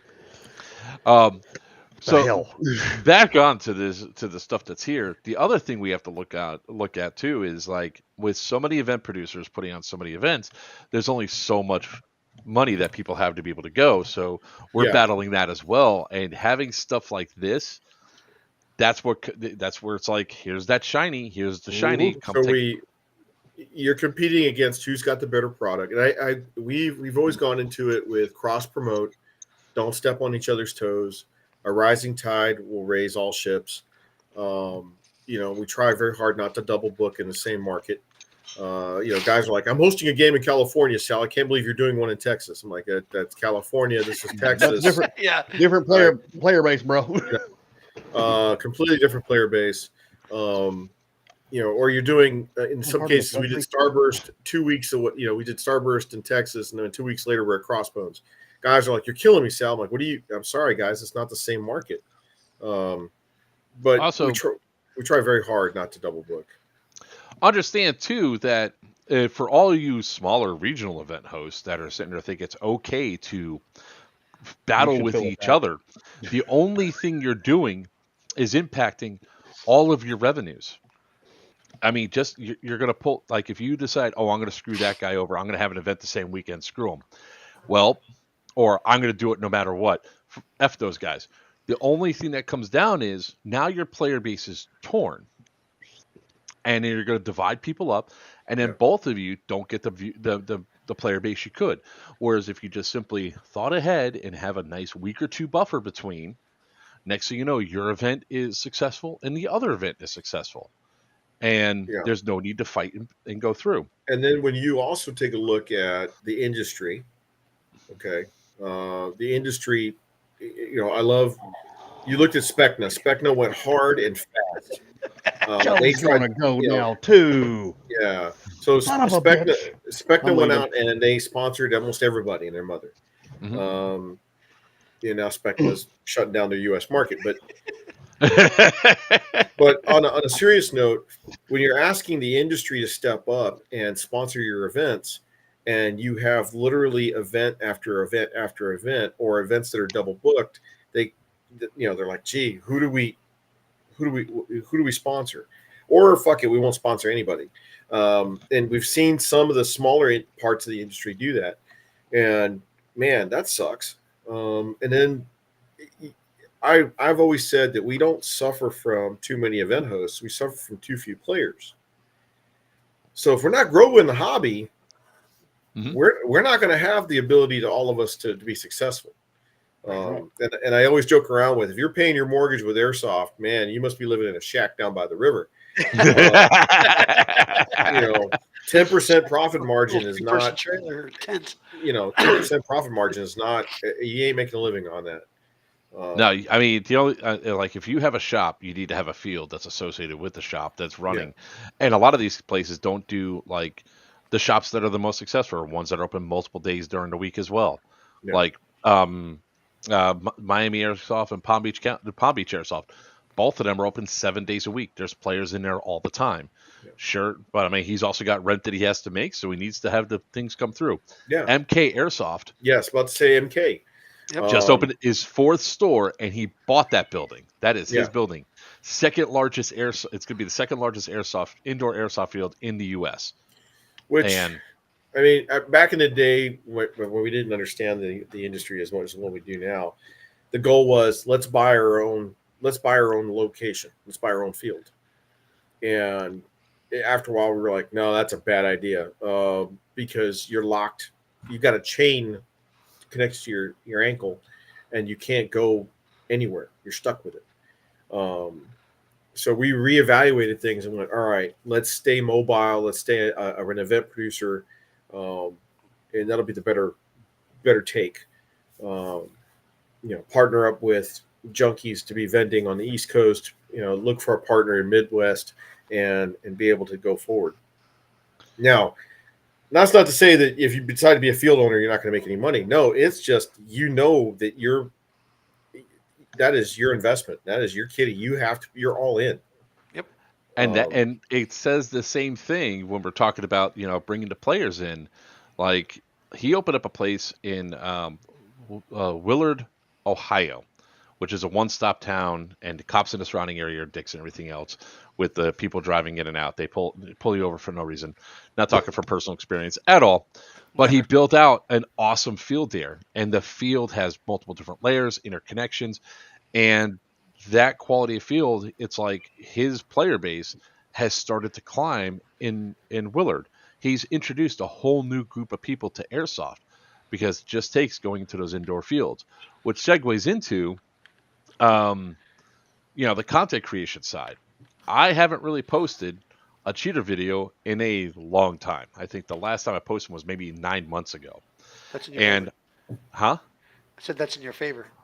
Well, it's in the entire industry's favor, right? Because for somehow, some way, Facebook on their Reels algorithm has decided I like to watch speedball paintball. Ah, yes. And watching this cheater and the interactions and the straight amount of overshooting that happens, none of that is positive. And it's like, and you see the comments roll out of how bad it is. Now, by the same thing, those ones, you have something on your shoulders there, Sal. It's behind me, isn't it? Don't look at it. But you have, like, when people are sitting there posting, like, the face shots and everything else of certain snipers that, that's their main content, or look at this cheater, look at that cheater. It just brings it down. We have to counter it with positive stuff of just great gameplay, fun, and why do we want to go here, right? So I think that stuff's I think airsoft is once again another poised to be another spot where it goes upwards again.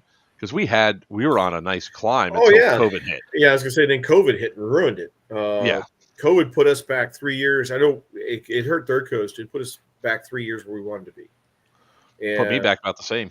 We were really kicking ass, and then it just slowed it all down. I think that when we try very hard not to double book, because we're players too, we like playing. Cross promoting is huge. Some people will play lip service to cross promoting because they don't understand the value in it, or they just think, oh, well, you're only getting something out of it. I'm not. I'm like, not at all. We want local fields to survive because that's how we grow the sport. When people go, hey, you should come host an event at my location. Hey, man, you already host games there. Me going there and bringing a production house that costs $70 to $100K to put on a major event, I can't go and charge what you charge on a weekend. Exactly. I can't. It won't be. It'll be Third Coast in name only, but it won't. It's not going to beat our product. And a lot of people don't understand that. Like, that's why there's this whole economy, not even economy is not the right word. This whole community that works on multiple levels. You have national hosts like you that take on these really large things that bring on a huge production value and everything else. Then you have like regional hosts like Wiener and I that can go into an area, that can go to a field that, they have their field, and we can bring a new experience to them to bring them up, bringing our players in and then gaining their players as well to check this stuff out, and then go to other locations that maybe you might not want to go to because it's too small, because it's a scale issue, right? Yeah. You taking, like, I would never be able to take on GTI in the current state I'm at, and I don't want to take on GTI because of how massive it is, the amount of staff you need to be able to adequately take care of it. That's why I love going to TCA games. We never have a need to go, I need an admin. Where's an admin? And go hunting one down. Yeah. I've been to some games like that at Guardian Center. It wasn't fun. And then you have to walk a quarter mile before you find somebody through all the different firefights to say, that guy over there. And by the time they go back over there, the guy's gone. TCA, it's right there in front of you. There's an admin every like 500 feet. It's like the Disney effect. So the other piece of it is when you take a look at scaling, and I guys message me going, don't say we'll never do a field. I won't, but like Copperhead, Bo was like, hey Sal, you want to meet the guy? Maybe I'm like, dude, I'll never do an event out here. It is logistically impossible for me to do it. Besides, I like coming to your events and playing, and Copperhead's a great location. Immokalee down in the old Altair Force Center. I at some point in the future, we're going to do New Breed, Dio, we are going to figure out this monkey, and we're going to rock the pillars of freaking of Central Florida and somehow pull off a game there. That's the goal. As soon as we can find the people that keep putting on events there that lock everybody else out, it's like, hey brother, you're not even from here. Okay. Like, come on. And that's its own discussion and a half. And it's like, when you go, like, I can understand as like people ask, well, why'd you lock down Crescent? I was like, I had Crescent locked down because of damaging the AO. People don't respect it. Hey, Snick, how you doing? Happy birthday, Snick. Hey, happy birthday, man. This is your birthday song. It isn't very long. All right. Thank God. But, a little word.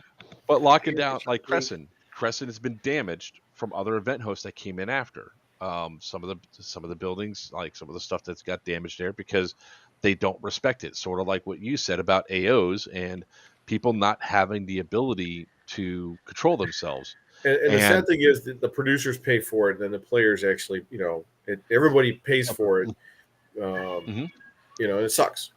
Because like Camp Shelby will probably be never opened again to airsoft. Maybe never. Maybe it might, but who knows? But for right now, it's like I've been wanting to play Camp Shelby since I started my airsoft career. I'd love to do Trench Knife 3. Don't get me started. I have it written. It is sitting on my TCA hard drive. It's kind of like it's there. It's ready to go. Exactly like the fireworks team that went back to another event that I won't name and then started a fire. Then you get these one-offs that have to happen. Six Flags. You know, it's like, dude, it had to happen, and it had to happen in a hurry. And then, you know, somebody else sneaks in there and does a pregame, which gratefully it didn't ruin it. But it could have. But it could have. I mean, and it has nothing to do with the producer so much as the player base. You know, and like I said, well, it could also have been done with the. I mean, well, we're not going to bash the producer, but yeah. So where's the Fourth Coast? I don't know, but I know where the Third Coast is. So isn't that Atlantic, Gulf, and then Pacific? We're the Gulf Coast, so we consider ourselves the Third Coast. Anyways, I don't know where the Fourth Coast is. They have Fire Crescent. I'll explain it later. I'm not getting into it. So it's, you know, and I've always said, quick to say, hey, the environment you create is the player base that you bring. Mm-hmm. If you come at the player base organized and and squared away, then it's going to set an attitude that people are going to carry forward. Sort of like Bushy Mountain always comes up in conversations, right? Where you have an AO that you're so heavily restricted, and the amount of people that you're talking about putting into Bushy Mountain, because it's the battle of two doors. So you're still going to have 250 on 250 on a site that can't support 250 on 250. Yeah. Because they won't let you use the other buildings because of the preservation they've done on that.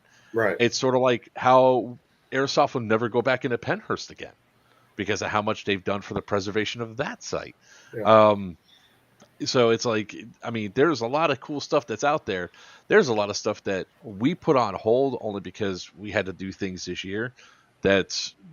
I'm hoping that we can announce a few things within the next coming months of sites that we've secured. And unfortunately, I have to say it, but for some of these, I have to put on a restriction on it because like an exclusivity for a certain amount of years. So at least I can get my worth out of it before it gets opened up to everybody else. And then, have the site inevitably taken down. With that in mind, people are asking us, are you doing another Bone Crusher? Maybe. At Millersville again? Yeah, they are trying to sell the facilities. The mayor asked us, because Airsoft brings a huge economic booster shot to that community. And they were like, what's your limits? I said, my limit is 350 because that's all I could put in this AO. He goes, well, how could you up that? There's more than one prison. I said, well, it's not about prisons. It's about the safety, feasibility, and scenario design. I can do a lot of things. The problem is I have roads that are public roads that I can't, you can't say game on, game off, game on. It doesn't work that way. Car. Yeah, car. Only people of a certain age know what that means. Yeah. Anyway, 80s kids, man, we know exactly what car means. Yeah. So in the end, it was like, what if we block this road off for you? And I went, if you block that road off for me, sir. He goes, oh, I can get the city to come out here, put some barricades in. We'll block that road off for you. What does that do for you? I said, well, holy shit, that gives me that expands the AO size. Like, I could have 700 players here. And he was like, I'll do that for you next time. Let's start the conversation for next time. I said, okay, well, next October, maybe we'll do something bigger. It'll be Bone Crusher, but bigger. So that's the first time I've mentioned it. So spared no exclusive. Exclusive. 5,000 players. Get out 5,000. That was starting to sound like John Hammond here. Spared no expense.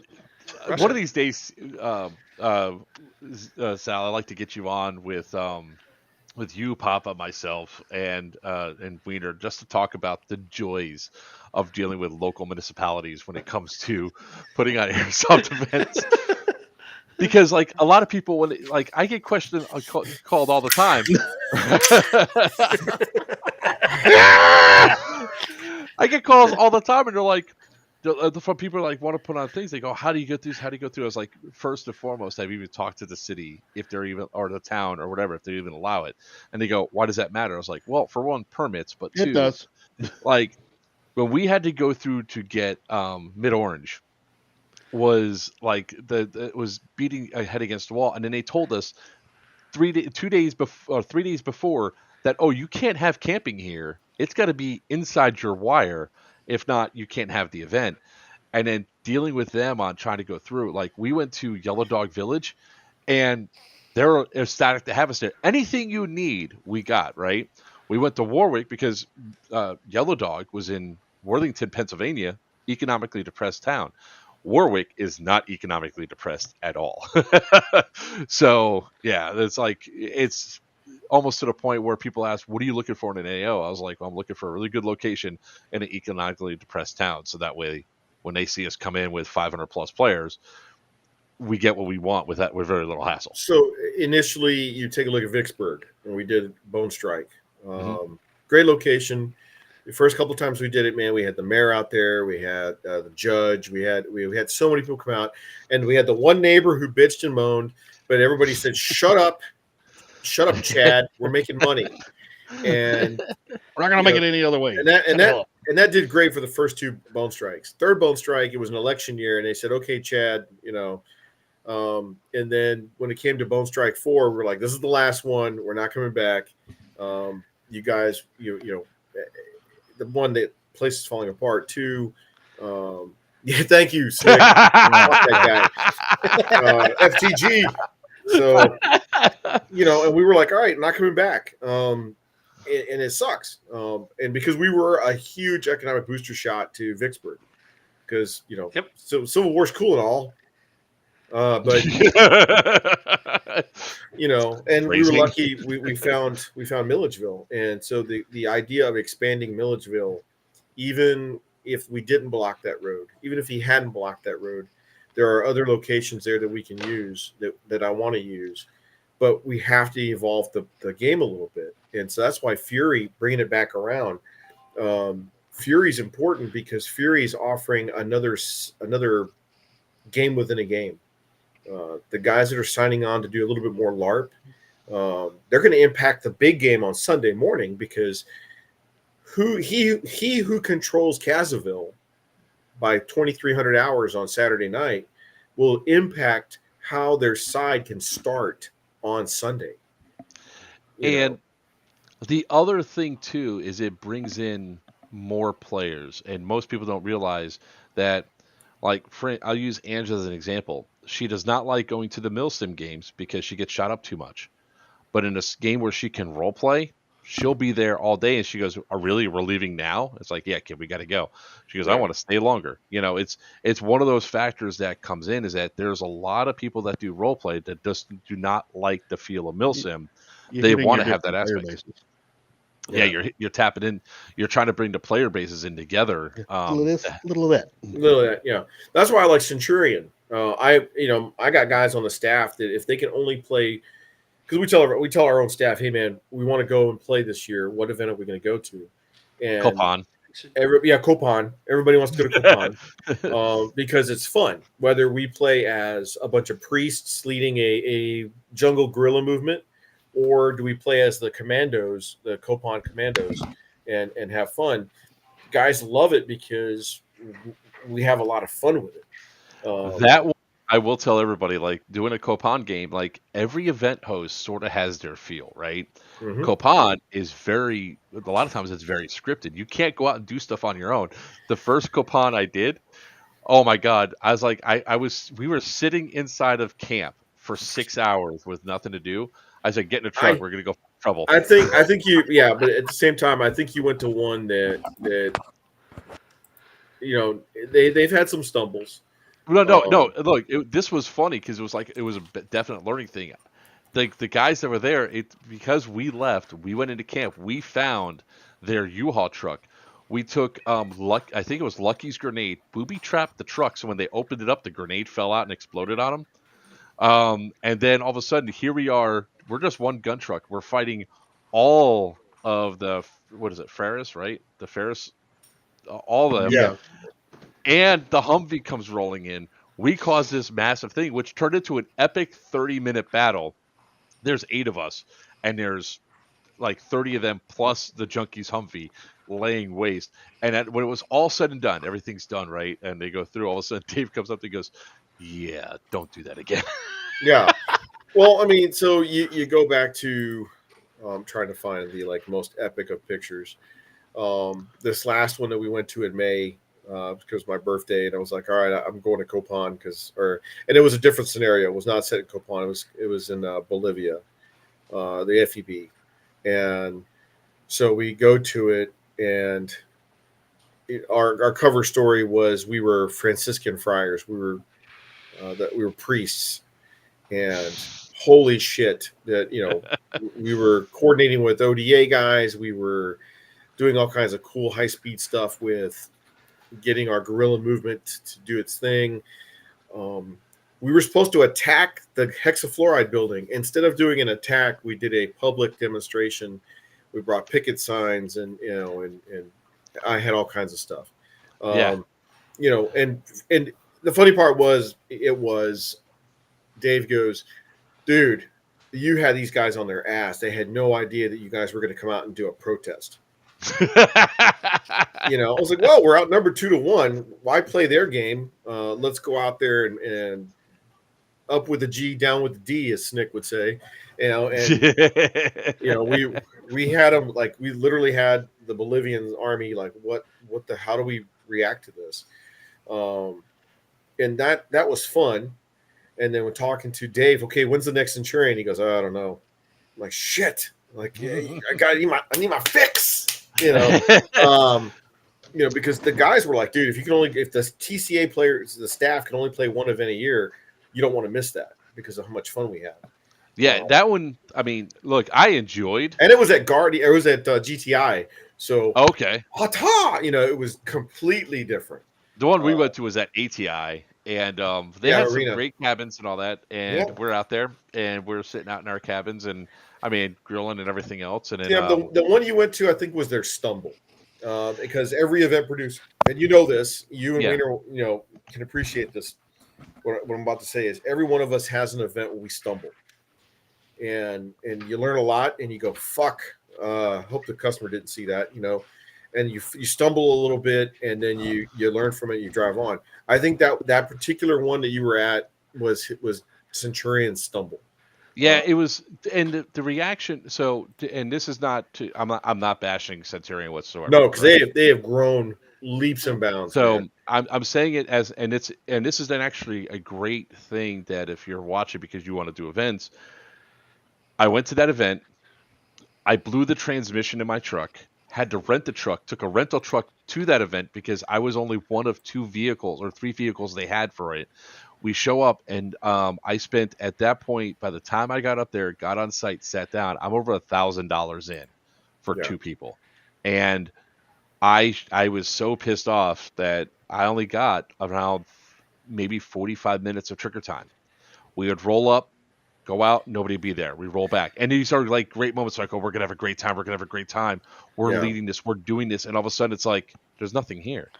And I shared my thoughts with it, and then the reaction I got was not positive as a player, and I was like, all right, I just won't come back. And I have not been back to a Centurion game because I haven't been back to a Copan game or a Centurion game, all because of the one negative experience. So how do they win me back? Well, Sal, you gave me a little bit different insight to look at it for the next one.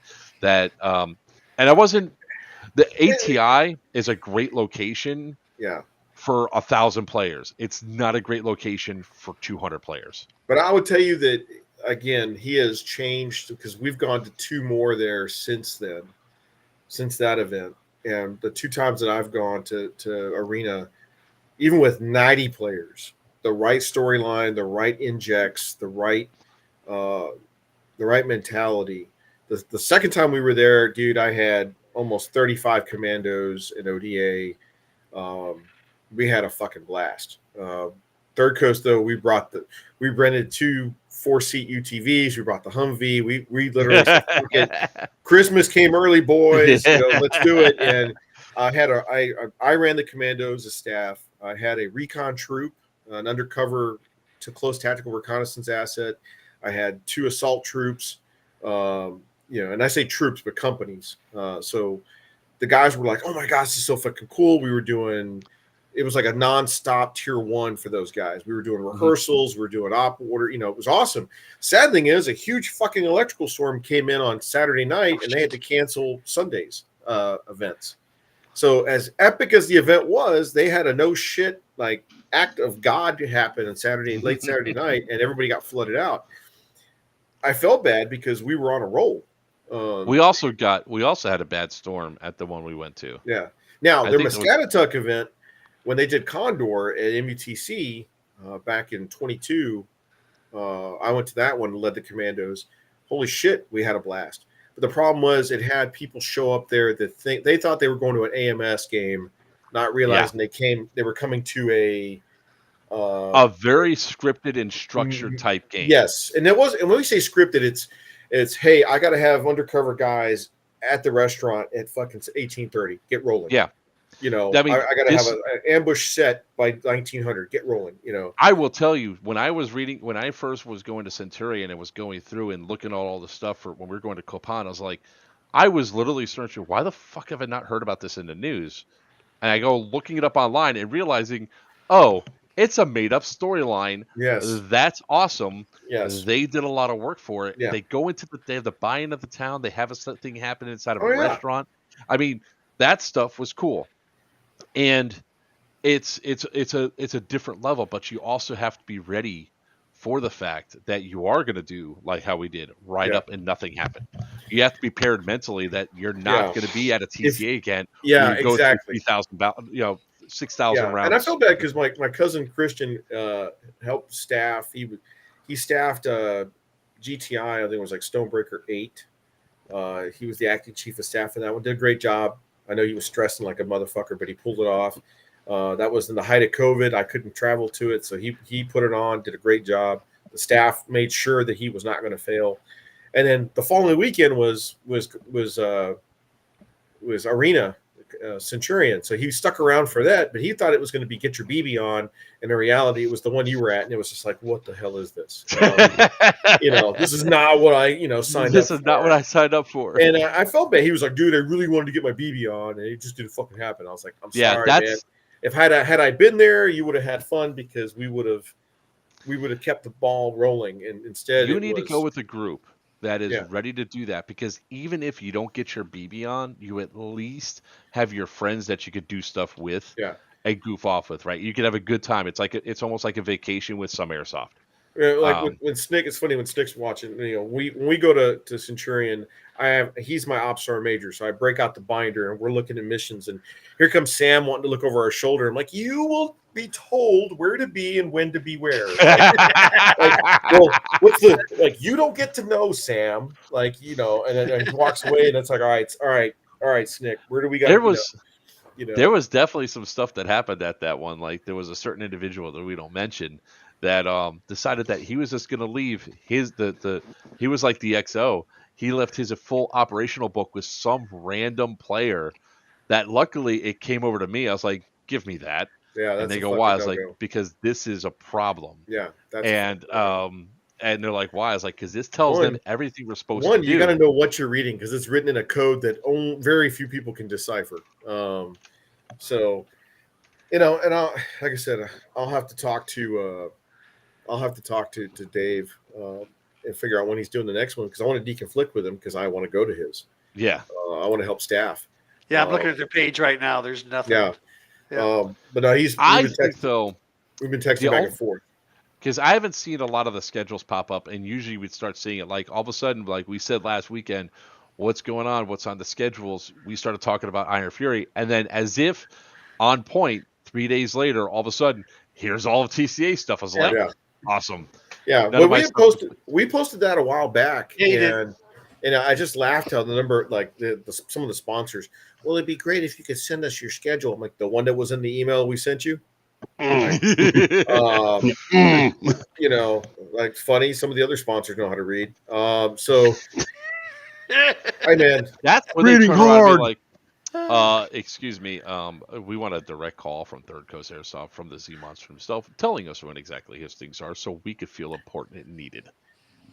Sure. I'm going to call for one of his staff pretending to be him. Yeah, it depends if I've had coffee or not. But, my thing is, it goes back to players if you can be a fan of a sport and never look at a sports schedule, and go, gee, I wonder when my team is playing. You know, come on, guys. So yeah, that's it's interesting. And like 25, we're starting the year off with Fury. We're going to go to Stonebreaker 11. We're working on a. I can't share it with you. I'm sorry. I'd like to, but if it doesn't happen, then it's going to say I promised it and didn't make it happen. No, I know that when you get ready, you'll be just send me a quick message of, "Hey, Mark, Yeah. I got this," and I'll be like, possibly in June. Sam really wants us to pull this one off. I really want to pull it off because it'll be. Is it in the northern states? Because no, God, it's gonna be hot. It depends on where it is. Yeah. Yeah, I know. I know. I'm just saying, it's like now we are looking in the Midwest. So okay, I can share this much. One location will be all indoors. It'll be great. If that doesn't happen, we're looking at a location in the Midwest. We can do Broken Dagger again. We went to Broken Dagger 1 and 2 in Chicago, had a good time. Guys have been asking, come back to the Midwest and do something. We've looked at a couple of AOs. June would have to be the time frame just because we're busy. Life's happening in May that we just can't get around. So that's why I like doing stuff up north, because up north, it's with that white shit all over the ground, we could play down here. Yeah. And then when it's temperate up there, it's not too hot bad. As balls down here. I was gonna say it's Hades taint down here in the south. So we're looking at a couple of AOs that if we can swing it, one AO will be epic because it'll give me a chance to do an op that I've helped. I'll give a clue. I helped CRISPR a couple of times with this one. Nice. A couple of times, more than a couple of times. Travel to, that'll be my travel game. Where we were like, hey, I've got, I'm doing Thunderdome. Help me design it. And I'm like, man, let me dust, and I've got a game on the books that let's do it. I can help you with this. If that AO comes to fruition, it's not the same AO. It's not the Thunderdome AO. Right. If that AO becomes available, it will be like a Six Flags style AO where you get one shot and that's it, because they're going to bulldoze the fucking thing. Yeah. They're going to turn it into Section 8 row housing. I don't know. So if we get that AO, it'll be a one-off, and I think everybody will be excited. If that one falls through, then we're looking at a location up in the Midwest. All right. That really wants us. I want to say thank you very much for coming on to talk about Iron Fury, Serious Viking. Are there any tickets left for Serious Viking, or are they all sold out? Dude, we are sold out, man. Okay, so Serious Viking, you guys are done. 725 players. Target rich environment. Here we go. And that was with all of the sponsor tickets, and I think force-wise, not counting sponsor tickets, it's 330 to 335, 340. So nice. We're at 670 paid tickets, and then I've got another 35, 40 sponsors and industry tickets. So then everybody should go and check out thirdcoastairsoft.com. Check out the Iron Fury. Get your ticket for $135. Again, birthday, it's Christmas time, guys. Get your buddy that wants to play airsoft. I mean, and if you're smart and you're watching and you have Facebook and your wife's there, go by your wife's phone and just pick up your wife's phone and say, Iron Fury, Iron Fury, Iron Fury, I want to go Christmas, Christmas, Christmas. Put your stuff down, and then that way everything just floods on her feed, and then it gives a nice hint of this is what I want for Christmas. Or if you're like me, just wait for next year, because you'll have to wait for time off. Yeah, once you get established in your job and grow your beard back. Yes, I know. Grow the beard back. So, I want to thank you very much, Sal, for coming on. I really appreciate each time you do come on, because you always give us some stuff, and it's always great having conversations with you, because there's so much cool and interesting stuff and perspectives that come around. And so with that being said, I'm Joker for Players Wanted. With me's the legend himself, ZMonster from Third Coast Airsoft. Down below me, it's not a party till he comes out, Wiener from New Breed Airsoft. And down in the corner, if you really piss him off, he'll give you some signing new jewelry, Beowulf from Shadow Legion. Until next time, may your BBs fly true and your opponents always call your hits. Good night. Squirrel!